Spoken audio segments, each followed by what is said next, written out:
What's up, guys? So, the first episode of What If has debuted, and it was awesome.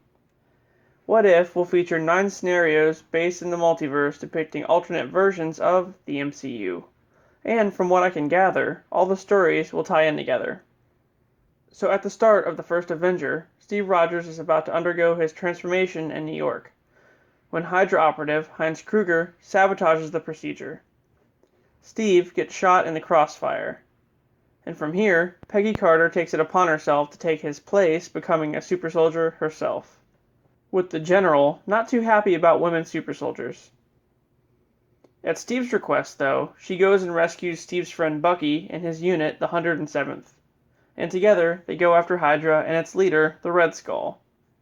Suddenly, they're joined by an Iron Man suit called the Hydra Stomper, which was created by Howard Stark.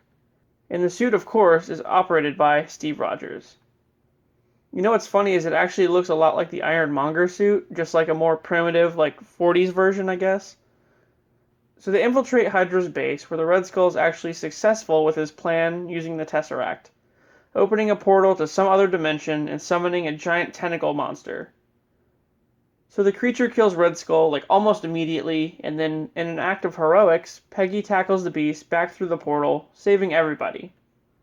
And cut to 2012, at the opening of the Avengers movie, with S.H.I.E.L.D. experimenting on the Tesseract, Peggy appears as a portal gets opened and continues on in the same fashion that Steve pretty much did in the actual movie. So I loved how they used Peggy as Captain Carter, although I thought it was supposed to be Captain Britain, but either way. And Steve in the Hydra Stomper armor was cool. It was legit powered by the actual Tesseract. Because, I don't know if you know this, but the arc reactor from the Iron Man movies is just a primitive version of the Tesseract. It's like their version of it, because that's as close as they can get. Oh yeah, and I forgot to mention, the scene with the Howling Commandos, walking on a train.